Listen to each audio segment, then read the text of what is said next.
Welcome. I'm MIT's president, Rafael Raif, and I'm delighted to introduce this celebration of the 2020 Eugene McDermott Award in the Arts at MIT and this year's recipient, designer Thomas Heatherwick. We will learn more about his work and his vision in a few moments. But first, a few messages of thanks. To the Council for the Arts at MIT for all you do to bring the arts to life at MIT, we can never thank you enough. And to Mary McDermott Cook, continuing the legacy of Eugene McDermott, your enduring support is our inspiration. Thank you. This year we have had to reinvent our traditions to fit into a digital format. And I know we're all disappointed that we cannot gather in celebration of the arts at MIT. But the McDermott Award endures as a powerful reminder that the arts are central to MIT's mission and absolutely critical to the growth and fulfillment of our students. The study of art and design crosses disciplines, forges new connections, and grounds tomorrow's technologies in humanity's deepest values. This year's award winner, Thomas Heatherwick, has gained international acclaim for creating objects and spaces that delight the public and bring people together. Personally, my favorite part of the McDermott Award, because it reflects MIT's hands-on spirit, is the artist residency. And of course, in this most unusual year, we had a most unusual residency. Thomas Heatherwick had issued a design challenge to the students in 4022, the Spring 2020 Design Studio, and that is to create a public space where people want to go, even though in our digital world, they no longer need to. This charge was then flipped on its head by the current pandemic. Suddenly, we were being actively discouraged from going to public spaces, and would turn even more to digital forms of connection. I know you will enjoy learning about the unexpected journey inspired by this year's McDermott Award. The world, when you mention MIT, says, of course, the world's greatest university for science and technology. We love hearing that. We hope it's true. But it's much more than science and technology. Science and technology in dialogue with all other disciplines. And the arts perhaps fit more cleanly into that world of science and technology than any other, because they are about creativity, they're about discovery, they're about innovation, they're about problem solving. And that's what great science and engineering is all about.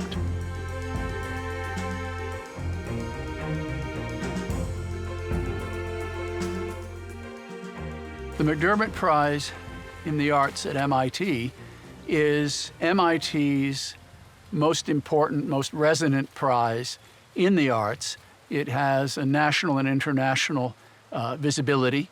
The Council for the Arts at MIT is a group of around 80 volunteers invited by the president of the Institute to serve as ambassadors and arts advocates for all of the arts at MIT. The Council for the Arts has presented the Eugene McDermott Award in the Arts since 1974. It's given the Council for the Arts a real opportunity to have an impact on the arts at MIT.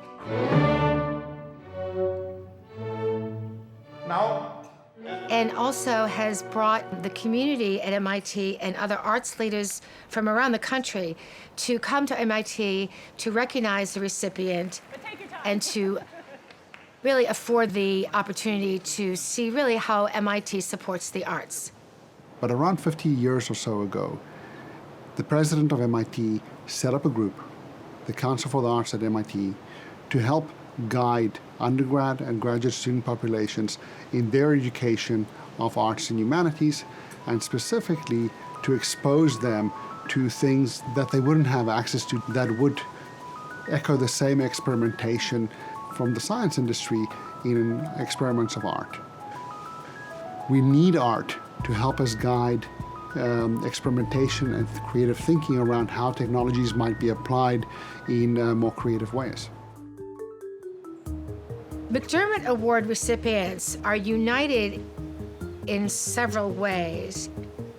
They are all individuals of great distinction whose body of work indicates that they will be leaders in their field for years to come. They also represent and reflect MIT's commitment to problem solving, risk taking, and bringing creative minds together in a multidisciplinary way. Margaret McDermott created the McDermott Award in honor of her husband, the late Eugene McDermott. She created this award to honor his memory, but at the same time to promote the arts. The 6 arts institutions that the McDermott Gala support are the Art, Culture, and Technology program,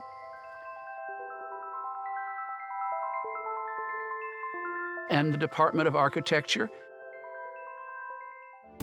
our Center for Art, Science, and Technology, which encompasses all of the arts,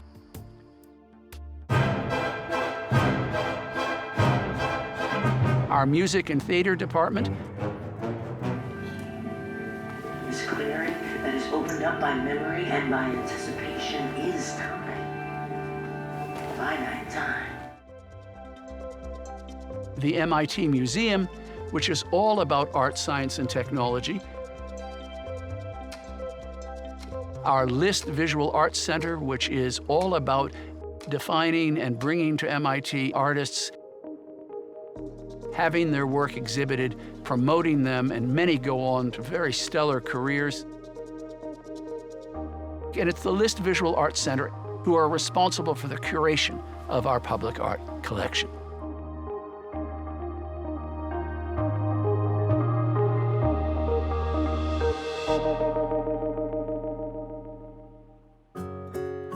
Thomas Heatherwick is a great selection for this year's Eugene McDermott Award in the Arts at MIT.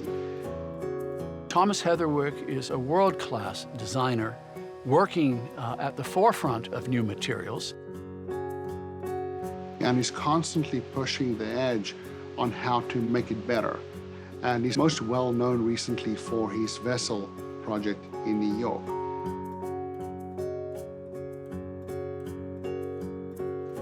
I feel that he brings a sensitivity to human interaction with the objects and their scale that I've not seen with other designers. He also really delves deep into the balance between simplicity and technology needed for the execution of these objects. They are extremely interesting pieces and controversial enough to generate a lot of conversation. The recipient of the McDermott Award in any given year gets quite a bit out of that award. The recipient receives a $100,000 cash prize. They are also granted a residency, which is framed to fit their unique style and schedule. They get access to the entire MIT faculty and student community to engage, to really be at the forefront of technology research as it applies to their respective industries. When we announced him as the new prize winner for 2020, we worked with him to define a subject for his residency. He picked a remarkable theme, hyperphysicality, as an antidote to the spreading world of the digital world, of hyperdigitality. I've got very interested in the notion of hyperphysicality. That's come about, in a sense, because the advent of the digital revolution has meant that there's been a big thrust towards the virtual and the non-physical. The world is conspiring to keep you in your house and keep you at home and keep with that a sense of isolation. And the exciting thing for us as designers in the very physical realm is that places now need to mean more to you in order to tip you from staying inside to thinking, actually, I'll go somewhere for something to drink or go to see someone or to meet someone or to all the millions of things that public life triggers How's everyone doing? Who would have thought that the subject of hyperphysicality would be so relevant because we're having to socially distance? But I actually feel socially closer to more people. I'm closer to you now because I don't know if that's your kitchen. You'd have never shown me your kitchen if we were meeting now in Boston.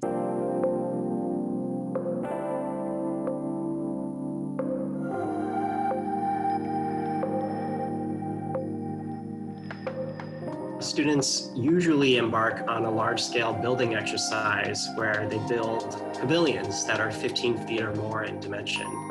It's been, I think, a little bit difficult because in the middle of this project, everyone had to leave campus, go to their individual homes, and sort of find what they could produce essentially in their kitchens. When we originally set this theme of hyperphysicality, the context was completely different. The world was okay. And I think Thomas and I were looking forward to meeting you all in person and having physical, engaging discussions about hyperphysicality, and then the world changed. The students are looking at physical means of connection that are able to bridge between their various environments, expanding beyond that initial definition of hyper, whether that's through light, sound, touch, smell, orientation, or movement.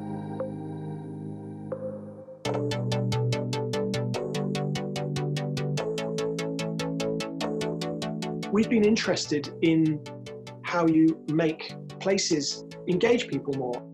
Our research in our studio is how do you bring people together? Why would you go somewhere when you don't need to? Unless it really connects with your humanity in some way and engages you.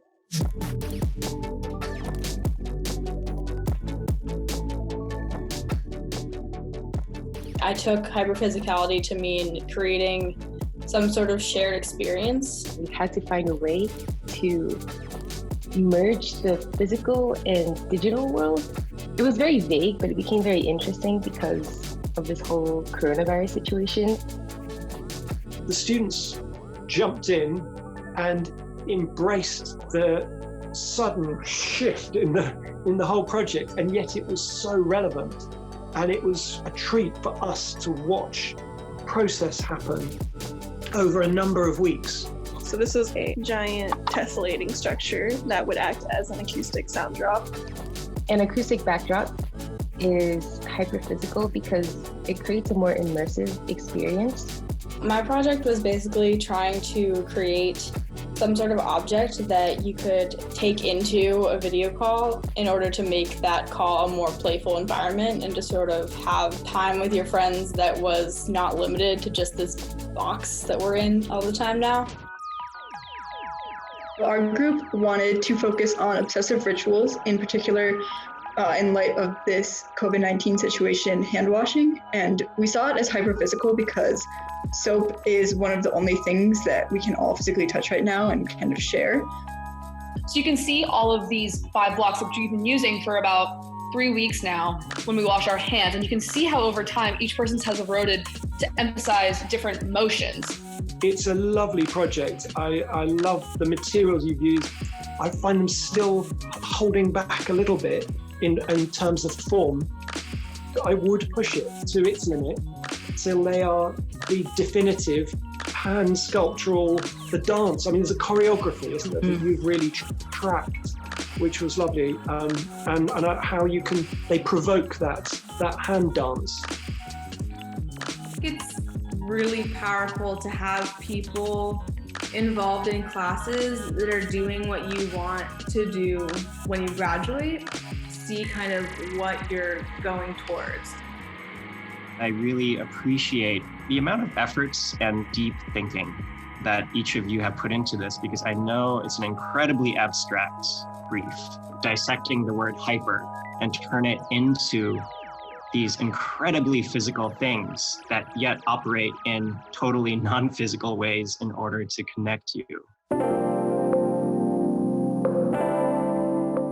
There wouldn't have been a better time to be thinking about this idea of hyperphysicality than when you're at home trying to share your experience with other people. that aren't there with you. So you have to find creative ways to express yourself, and that was what this class was about. I'm glad that all of you were able to sort of take, I think, the brief not just as something to design for, but as a methodology as well that gave you physical interactions, that forced you to do physical things. I feel like I got to focus more on building the narrative and communication. In the studio, I might have focused more on the tools, seeing what I could do with the tools rather than what the tools could do for me. The wartime spirit was quite amazing because every student was working at home. There was the immediacy of what do you have around your house. Maybe we had a more meaningful interaction in some strange way by not being together because we were thrown together in the adversity of the situation.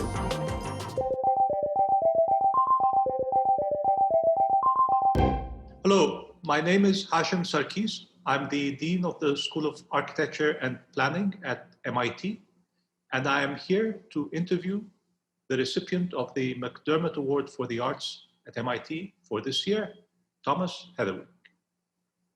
Giving the McDermott Award to a designer this year highlights the growing interest in design at MIT as a new undergraduate major and minor, as a joint initiative across MIT between engineering and architecture, but also across the institute with management, science, and the humanities, and importantly, as a new and growing frontier in research.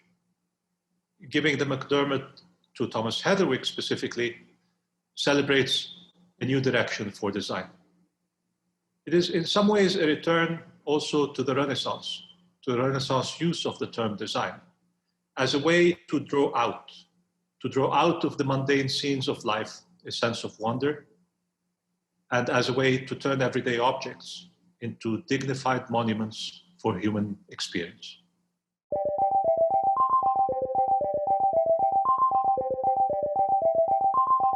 We are celebrating you after you have spent time with the MIT faculty and students.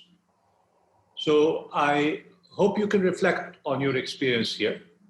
It was an unusual one, to be sure, but what distinguished it even further is the theme of hyperphysicality that you chose for your work with the students. Can you please speak to that?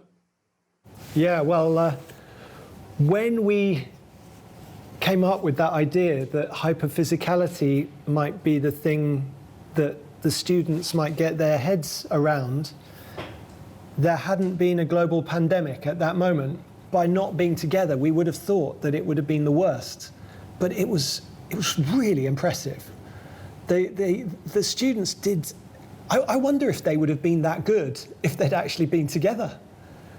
Somehow the adversity meant the experimentation was formidable, and I enjoyed not knowing what background the students had. I didn't know who were mechanical engineers, who were architects, who were whatever. I mean, the mix of courses, and I didn't know if someone came from humanities, linguistics, biological engineering, it didn't matter. There were groups and they worked together without being together. And the experimentation using whatever people could find around their homes also was displaying a practical intelligence. And I think the reason I'm sounding so gushing is because I think I knew that there was going to be experimentation. I didn't know there'd be that much experimentation. And I did predict there would be ideas, but what I didn't predict was that there would be beauty. Students did things that were beautiful. And that was exciting to see, because then it became relevant to me. It became 100% relevant. It's like ideas without thinking about the emotional feeling of those ideas, to me, has been part of the problem that we've had for a long time. And it was a pleasure to see a maturity of framing of ideas, of understanding how to put them across. Even experiments that the students were doing in analytical diagrams and studies, they framed them beautifully. I actually felt like I was reconnecting with the experimentation that I was doing when I was at college, which not many people were doing, and especially a place as cerebral as MIT. You made my day, Thomas. We take compliments about our students anytime.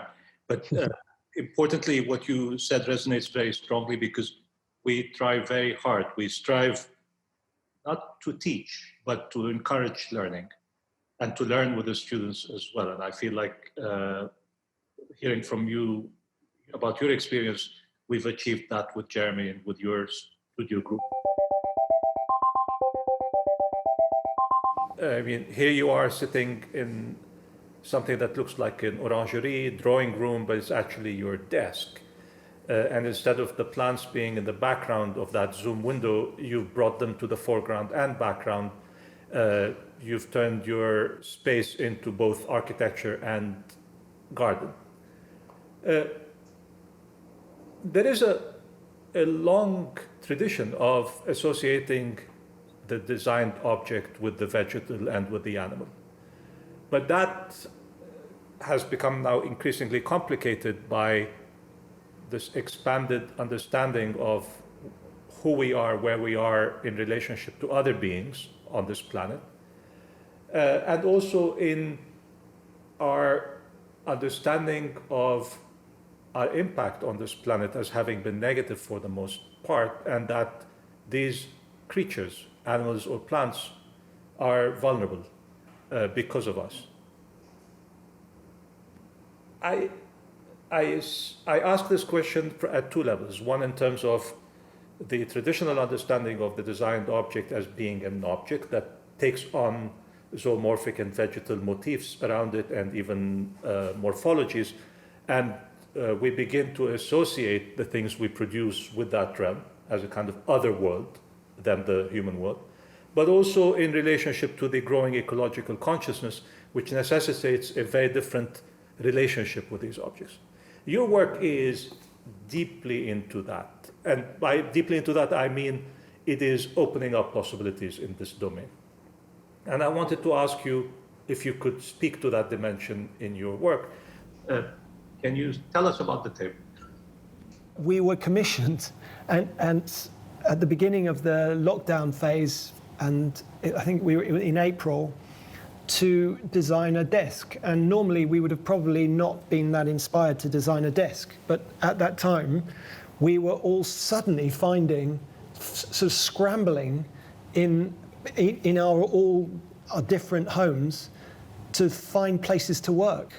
And the idea of a study or an office sounded so Victorian. And many of us didn't even have proper home workspaces. And me and two of my colleagues, Stuart Woods and Tom Glover, were thinking, how can we make somewhere that is a place you can sustain and sit at for 8-9 hours a day? And so we were just sitting and thinking, well, if you're going to work with that kind of amount of time, what would you like to sit at? And just thought, well, a garden. If you could sit within a garden. Last time I sat at a desk for 8-9 hours at a time every day was when I was 16 doing exams. And I disappeared into the world of designing things to get away from that. It's not a desk, it's legs. So each leg is like a G-clamp, but it's a leg that becomes a planter. Feels like you're in a Bonnard painting, in a Pierre Bonnard painting, but it also feels like you're inhabiting the wallpaper in a drawing room, or if we bring it to contemporary experiences, you know how people have a background in their window, in their Zoom window, and sometimes when they sit back a little bit, they disappear into that. Yes. It feels a bit like you're disappearing in a fake background of a landscape from somewhere. I promise you it's not a Zoom background, it's real.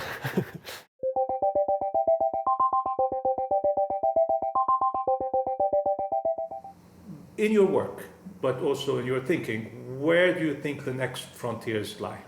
Not just of your work, but also of the field.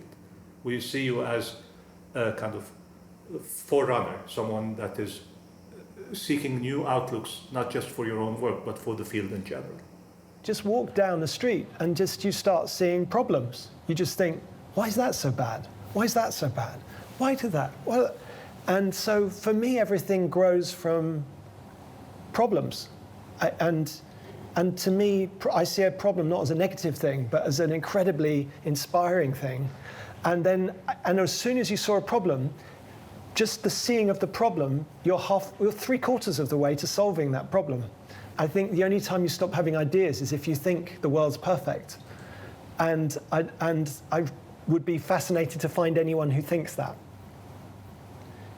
My particular interest is in more and more is in the public realm, is how we all come together. And it's kind of a cliche of cities that the most artistic buildings are the arts buildings, but they're the buildings that not everyone goes into and not everyone has to go into or needs to go into. For me, the word culture is also misused, because to me, a culture isn't theatres and art galleries and opera houses. Culture is the culture of everything in your life. It's the waste depot. It's the unemployment office. It's the community centres. That's the culture of our life, is all of those things. So I'd rather not compete, and I'd rather do something that other people aren't making good.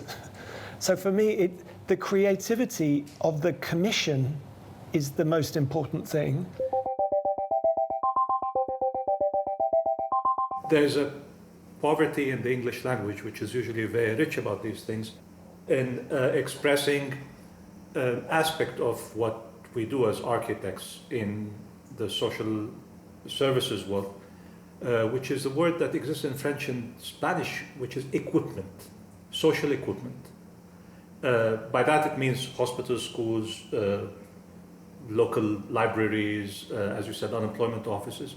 And we call it social infrastructure sometimes, and somehow they call it social equipment. But what it is really a dimension of our public realm that has been somehow relegated to the infrastructure, therefore becoming invisible, rather than being visible, aestheticized, elevated, dignified.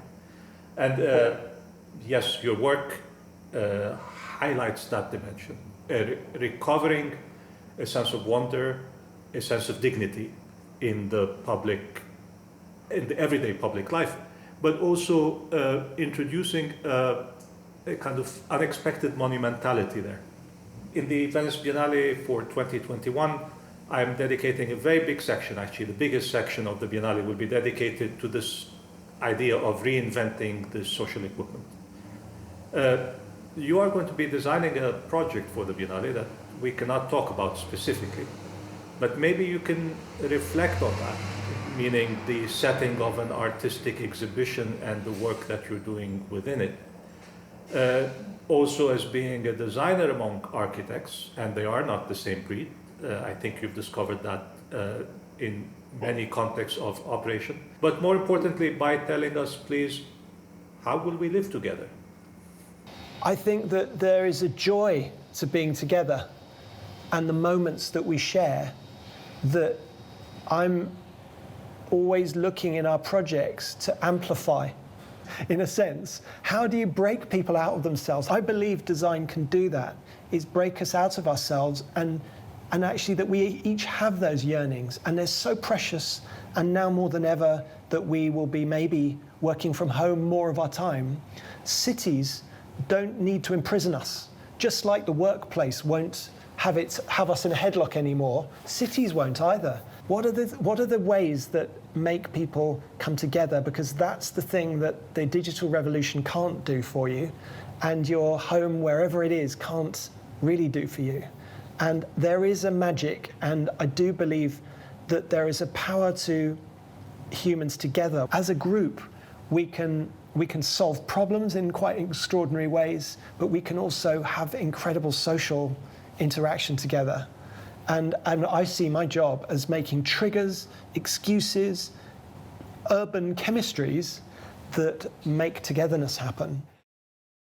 The only thing was I wanted to say really that the amazing thing about this prize and the working with the students and this, a great honor for my studio has been also, was also the idea that we could come and be at MIT and see you all and know you even better. McDermott is an overture. It's not a closure, to the contrary. And we really would love to bring you back again and again for more of these discussions, for more of your brilliance. Great, great. Thank you very, very much, Hashim.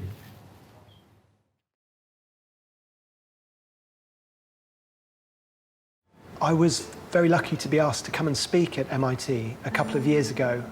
And so I had a chance to spend a bit of time and see this institution that I'd heard of all my life that had produced invention, which was always my interest, rather than it being about design. It was about ideas that drive the world forward. And so it was thrilling when suddenly got out of the blue this notification that I'd been chosen for this award.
My best tutors, professors, teachers didn't try to sort of teach me in a very sort of demonstrative way. Actually, they were facilitators.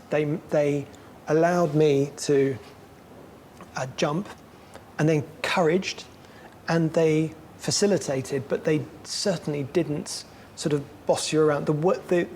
The worst ones were the ones who tried to tell you what to do. And they were the ones that it was really important to not take too seriously. And I think that spirit matters now more than ever when we have access to the world's information in the way that we do. So I think we're in an interesting time for teaching, and I think any student should have a healthy ability to not listen to a tutor.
I wanted to thank the council, the students, and the professors, and the McDermott Prize itself, family, for this amazing award.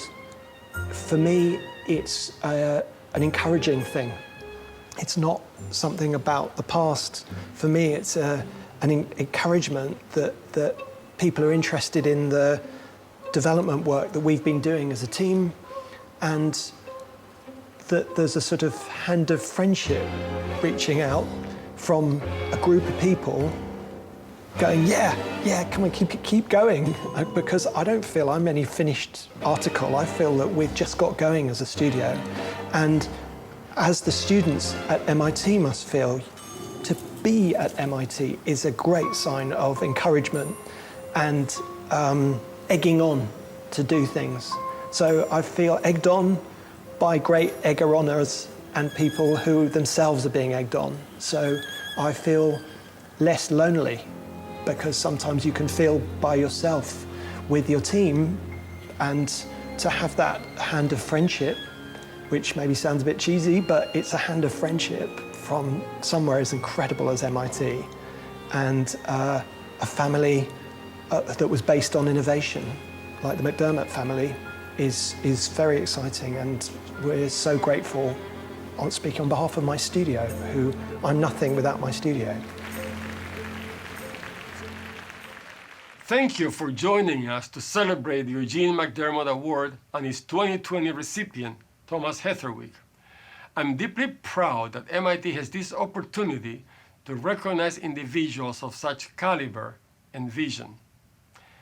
A special thanks to the McDermott family, our gala sponsors, the MIT Council for the Arts, art design students, and everyone in our community who helps make the arts such a vital part of MIT.